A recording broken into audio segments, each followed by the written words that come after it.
Hi guys, it's Slade from Tactical Basements.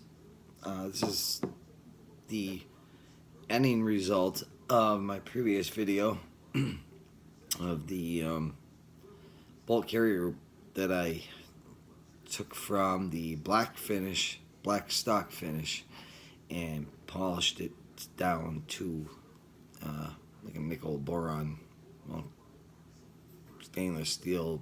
I don't know what they consider these now, but the results came out excellent. I'm extremely pleased. What a huge difference in what a huge difference in how nice this you know glides through the top of the receiver now. I have much to say. All I used was a little bit of metal cleaner polish for a vehicle. I forget what name brand. Any name brand will work. Mother's probably work the best. I bet if I was to use Mother's on this, I could probably get it a little bit shinier. But I'm completely happy with it. There's a tiny bit there that I could not. It looks like it's black. It's just mainly a shadow, and these look like they're scratches, but they're not. This is 100% extremely smooth. No nicks, nothing. The Dremel worked 100. Well, what I did was I first hit it with a Dremel, and then I put it on the wire wheel of a bench grinder, and that took the most off of it and helped out the most. Then I came home with the Dremel again and a polishing pad and just went to town on it with the Dremel, a polishing pad, and a little bit of I actually think it wasn't Mother's, I'm sorry, Zymol, I think, but it's actually like a wax for a car. It's not purposely for metal. That's why I think if you went with a metal polish, mainly Mother's is the best, or a Neverdull or something like that, I'd get this a little bit shinier. Who knows, I might even get it into a mirror-like finish. But as of for right now, I'm 100% extremely happy with the outcome of this. So, this bolt carrier group should be extremely easier to clean, and it's most certainly going to run in the gun a lot better. A lot of people do this. I never thought about doing it. I just wanted to do it for basically looks. I mean, let's face it, a nickel boron or chrome dipped or plated bolt carrier group always looks better than the stock black ones. So that's it. I have nothing much to. If you hold on one sec, I'll show you the new camo job I did on the gun.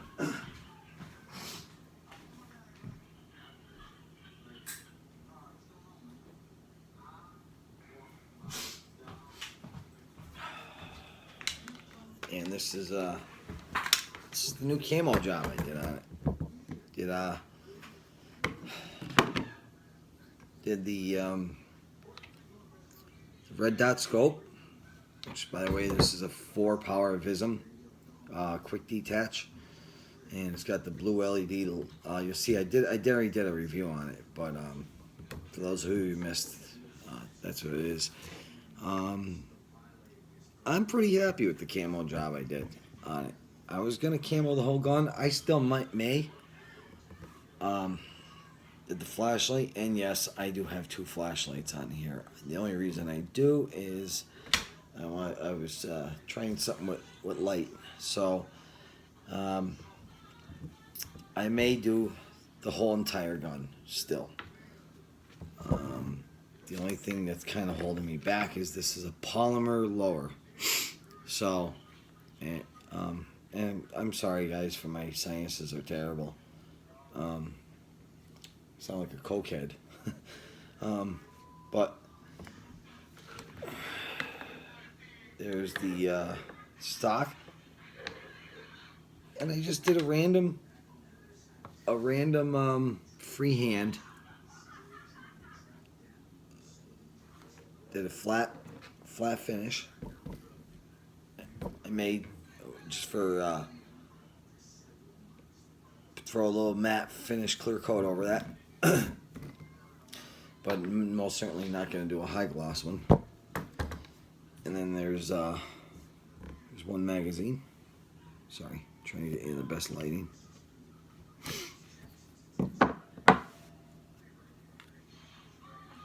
And the only colors I used on these, if you're curious, OD green, tan, well, OD green, flat dark earth,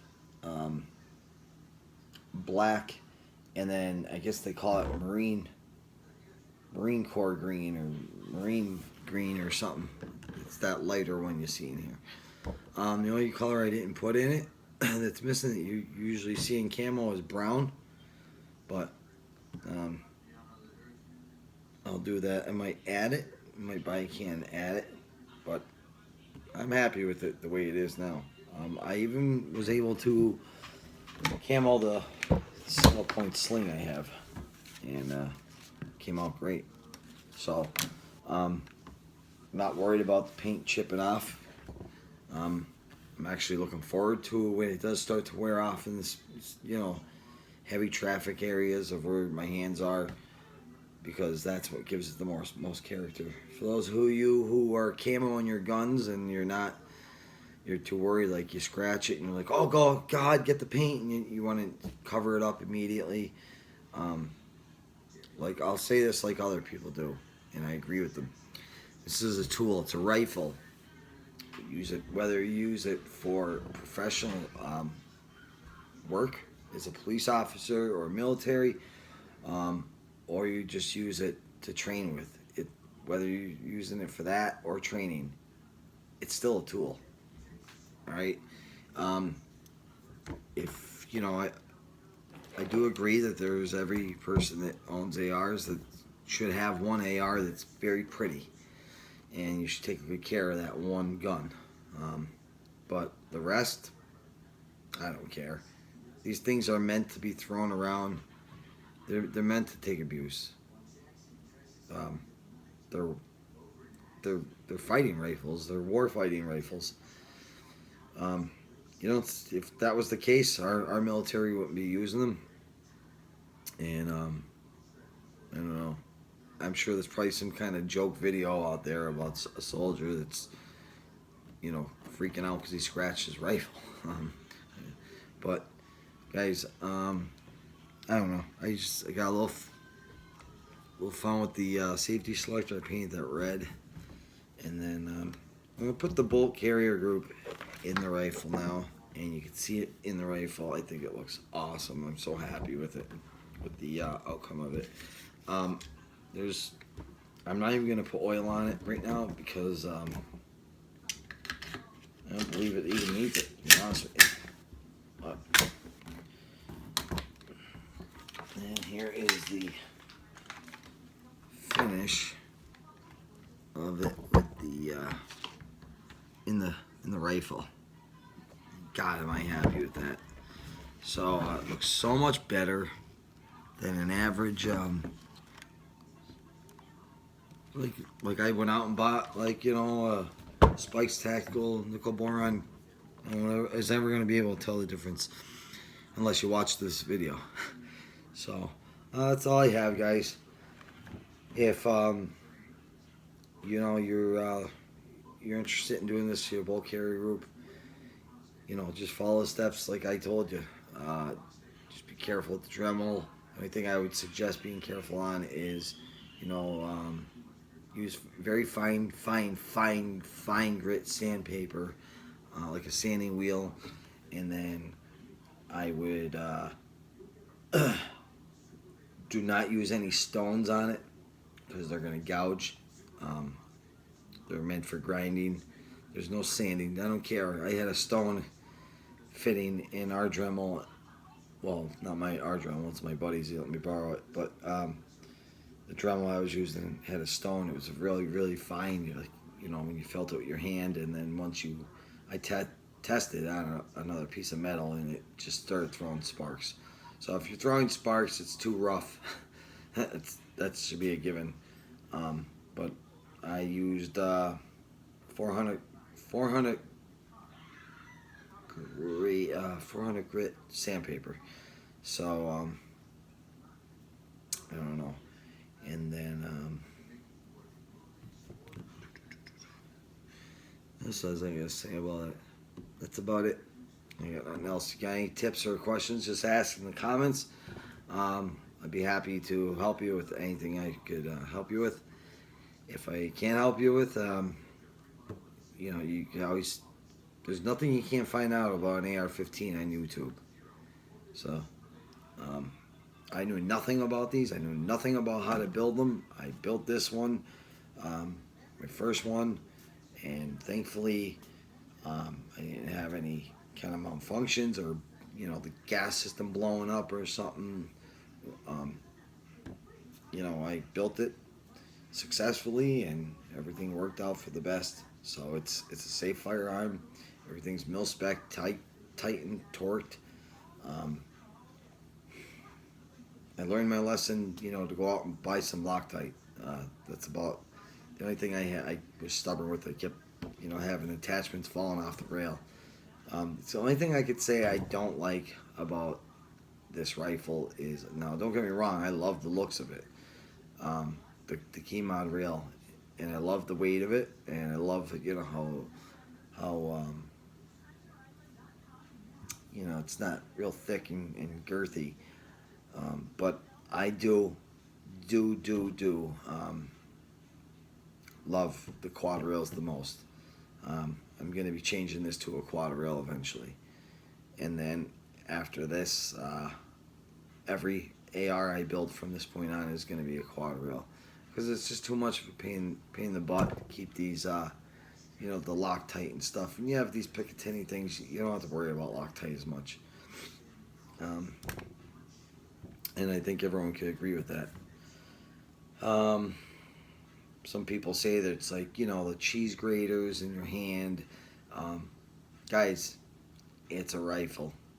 All right? Let's stop complaining because we broke a nail on the rail. All right? You sound like a bunch of little chicks when you say that. I don't like the quad rails because it's like cheese graters on the hands. Yeah, it's a little rough. Wear gloves. The damn thing's gonna get hot anyway. So, I suggest the quad rail to everybody, but to each their own. And I don't know, guys. I'm kind of getting way off, this subject of what I started this video for. But again, if you have any questions on this, the polishing the bull carrier group, please don't hesitate to ask in the comments below. If you have any negative comments, positive comments, they're both welcome. And then please don't forget to like, subscribe definitely, and hopefully maybe even share. Alright guys, take care, have a great night and a great weekend.